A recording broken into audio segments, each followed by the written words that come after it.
The notification came at 2:47 p.m. on a Tuesday. Email from First National Bank, subject line, mortgage closing scheduled, your signature required. I read it 3 times. Mortgage on the warehouse at 1847 Industrial Boulevard. The property I'd bought 6 years ago with settlement money from the car accident that killed my husband. The building I'd renovated alone, renting to 3 small manufacturers who paid $4,200 monthly. The asset my sister Rachel knew I owned outright because she'd helped me celebrate the final mortgage payment 2 years ago.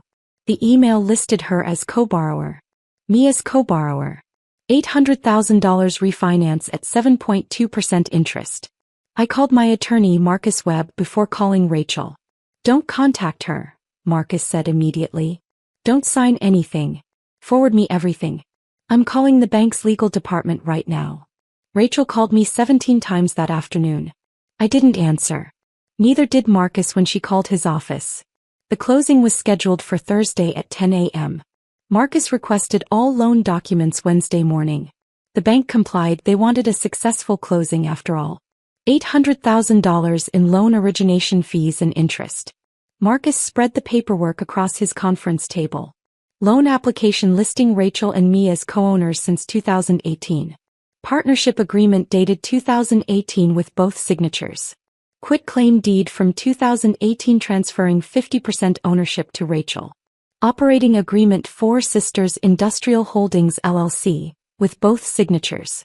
Tax returns showing partnership income. Bank statements showing joint account activity. 12 documents total.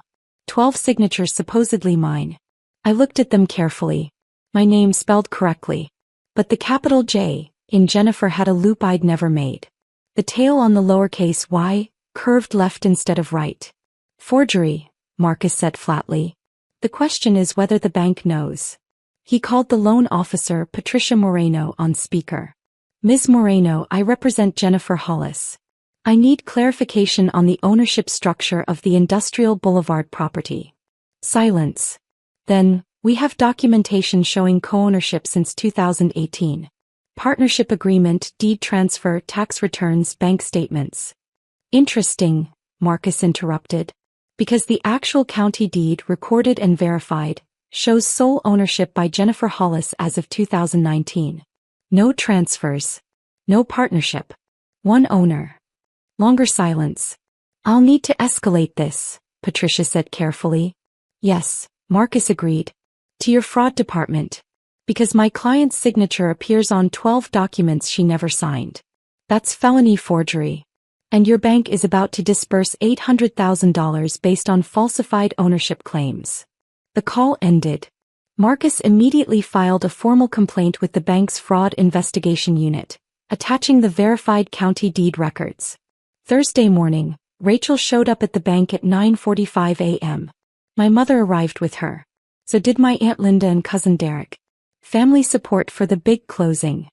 I know this because Marcus was there too, sitting in the lobby with a briefcase. The bank's fraud department had invited us both to attend. Rachel wore a navy suit. Professional. Confident. She had a leather portfolio containing what I later learned were the forged documents. Her proof of co-ownership. At 10:03 a.m., Patricia Moreno emerged. Her face was carefully neutral. Behind her stood 2 men in dark suits. One was the bank's regional legal counsel. The other was the fraud investigation director.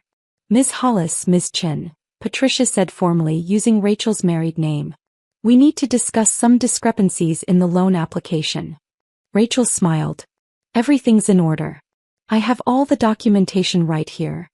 We need to discuss these documents in the conference room, the fraud director interrupted. All parties present. The conference room had a long table. Windows overlooking downtown. A document camera connected to a large screen. The fraud director introduced himself as David Park. He placed 2 sets of documents on the table. One set, Rachel's forgeries. Other set, my verified ownership records from the county. Let's start with the deed, David said calmly. He placed Rachel's quitclaim deed under the document camera. My forged signature filled the screen. Then he placed the actual county deed beside it. My real signature. Different. Visibly different. The capital J loops. The why tails. The pressure points where pen met paper. Rachel's confidence flickered. Those are both my signatures, I said clearly. The county document is authentic. The other is forged. My mother started to speak. David raised one hand. Let's continue. He went through all 12 documents. Partnership agreement, forged signature. Tax returns, forged signature. Bank statements for accounts I'd never opened, forged signature. Then David placed one more document on the screen. A report from the bank's forensic document examiner, dated that morning. Technical analysis. Stroke pressure differences. Hesitation marks indicating copying rather than natural writing. Ink chemical composition showing documents were created recently, not in 2018. 12 forged signatures, David said. Created within the last 60 days based on ink dating. All attempting to establish false co-ownership of a property valued at $1.2 million. The room went silent. My mother's face had gone pale. Rachel sat frozen. Marcus leaned forward. My client would like to know how this loan application progressed so far without basic title verification. Patricia Moreno looked ill. We verified ownership against the documents provided by Ms. Chin. We should have. We normally do cross-check with county records, but my sister is a long-time customer, I said quietly. She has 3 accounts with your bank. 15 years of banking history. You trusted her. David nodded grimly. Which makes this wire fraud not just forgery. Using established banking relationships to perpetrate fraud across state lines. The FBI has jurisdiction. Rachel found her voice. This is a misunderstanding. Jennifer and I discussed this. She agreed verbally. Then why forge documents? Marcus asked simply. No answer. Why create fake bank statements? He continued. Why forge partnership agreements dated to 2018? Why go to this length if you had verbal permission? Still no answer. David stood. Ms. Chin, I'm obligated to inform you that this matter is being referred to federal authorities. Wire fraud, bank fraud, forgery, and identity theft. The bank is also freezing all accounts associated with this application pending investigation. What? My mother stood up. You can't freeze Rachel's accounts. She has a family. Bills to pay. The $800,000 has not been disbursed, David said firmly. All accounts involved in this application are frozen pending investigation. That includes the account where the funds would have been deposited. Rachel had brought my mother, aunt, and cousin as witnesses to her success. They watched her defense attorney get called instead. They watched bank security escort her to give a formal statement. They watched Marcus present me with the official fraud report. Outside the bank, my mother tried to speak to me. Jennifer, please. He made a mistake. She's your sister. She forged my signature 12 times, I said. Created fake tax returns. Fake bank accounts. Fake ownership documents. That's not a mistake. That's a plan. She needed the money. Her husband lost his job, they're behind on bills. And I would have helped, I interrupted, if she'd asked.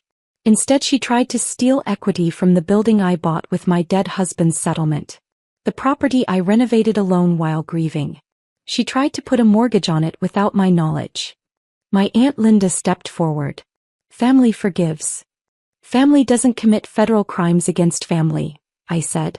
I learned later that Rachel had planned to use the $800,000 to buy a vacation rental portfolio. Not pay bills. Not save her house. Buy investment properties with money stolen from mine. The forensic accountant the bank hired found more. Rachel had researched my property thoroughly. She knew its value, its rental income, its potential. She'd created the forged documents over 3 months. She'd opened the fake bank accounts slowly, depositing small amounts to establish history. She'd filed false partnership tax returns with the IRS, separate federal crime. She'd done all this while having Sunday dinners with me, while asking about my tenants, while celebrating my birthday. The ghost ledger doesn't have room for betrayal this calculated. Sunday dinners I attended while she planned fraud. 11. Birthday celebration where she hugged me while carrying forged documents. 1. Time she helped me with warehouse maintenance while sizing up equity. 6.